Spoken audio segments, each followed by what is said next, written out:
All right, talk about how the game went. What didn't work for your team tonight? What we were trying to do worked. Defensively, it worked. We held one of the best players in New England to under 20 points, and that was a goal of ours. It's just that offensively, we picked a bad time to go cold, and that happens sometimes with outside shooting teams. We got shots that we usually do pretty well on, and we just didn't knock them down. Talk about Marcus's performance. Came out one of his best offensive days today, and he was guarding a guy that's over a foot taller than him. Yeah, he's always been the shutdown defender, as we've talked about before.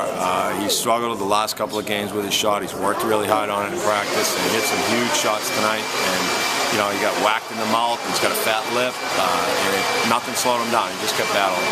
Talk about Aaron's performance. I only had 15 points tonight. I don't know if you can call that a bad night for somebody, but as of late, he's been dropping 20 in each game almost. A lot of guys would kill to have 15 points. Again, it was part of a team-wide, just a cold shooting second half. But he does so much for us that we can live with that. He's a tremendous competitor. He has the ball in his hands all the time. He's a great passer. And he was the other guy with Lehman tonight. He was the double guy. So he worked really hard on defense as well.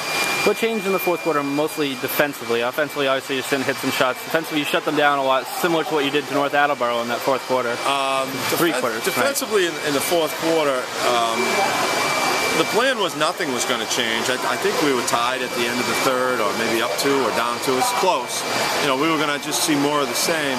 But as we missed 4 or 5, 6 shots in a row, and they hit a couple, and then their lead started to creep up, we had to do some things that, honestly, we didn't want to do.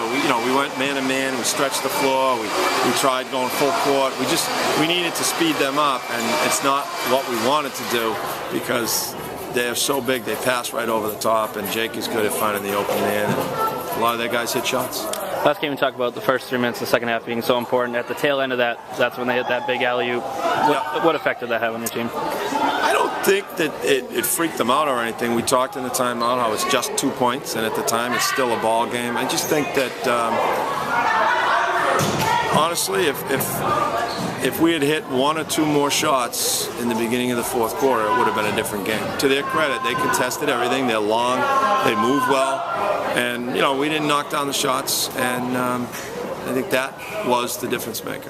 What can your team learn from this, specifically going forward with teams that have like Oliver Ames and other teams you're going to face? Well, that's what we just talked about downstairs in the locker room. We need to go north-south even when they're much bigger than us. Too much east-west, and that sets up Lehman to steal all those balls when we're going side to side. The guards need to attack the basket. They might not get all the way there, but then they can kick it out to people that are open. But when we're always going side to side, then it sets us up for disastrous turnovers. Talk about Atticus' performance tonight. He's played a lot of minutes compared to what he has this season. Seemed to put a good effort in. I thought he was tremendous. He worked really hard, and he doesn't get a lot of credit. He doesn't get a lot of glory, but he really, really put us in a position to be successful tonight.